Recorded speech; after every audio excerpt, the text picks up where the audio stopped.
Boris Johnson will today seek to raise the fear among swithering voters that it will take just 12 more seats to put Jeremy Corbyn in Downing Street and place Britain in the first circle of hell, a Brexit limbo.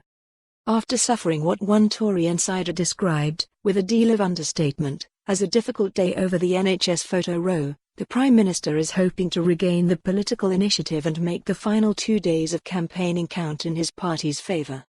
As Jeremy Corbyn prepares to make a final trip to Scotland in the next 24 hours, strategists were still working out last night if Mr Johnson should do the same and make his second visit of the campaign to a marginal Scottish seat. As Thursday's ballot draws near, the pace of the campaign is reaching its climax, with Mr Johnson due to give a speech on the stump in Staffordshire, where he will warn that nothing can be taken for granted and will appeal for voters, despite the forecast strong wind and heavy rain, to turn out in numbers and vote Conservative. In his speech, the PM will declare, "It's time to send in the bulldozers and smash through the gridlock." But the only way to do that is to vote Conservative. The danger of another hung parliament is clear and present.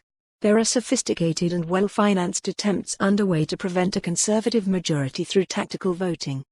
Jeremy Corbyn and his Lib Dem, Nationalist and Green allies need only 12 more seats than last time to make him Prime Minister and continue the chaos of our hung parliament. A vote for any of these parties is a vote for further indecision and 2 more referendums, on Brexit and Scottish independence. We'll be stuck in this limbo, this first circle of hell, for the foreseeable future, Mr Johnson will warn. On the other hand, he will argue the Conservatives need only 9 more seats for a Commons majority. "We could finally get Brexit done, end the uncertainty and move on," he will say. Mr Corbyn, meanwhile, preparing for a trip to Northern England, declared, "I'm feeling very happy, very confident," noting how during the 6-week campaign Labour had got the message out and rejected calls to encourage tactical voting to defeat the Tories. Today, he will pledge that his government during its first 100 days would put a relentless focus on the NHS, pointing to new research that Labour says reveals hundreds of extreme risks to patient and staff safety in hospitals south of the border. The Labour leader will point to how official NHS documents point to the long-term impact that Tory and Liberal Democrat underfunding is having on health care.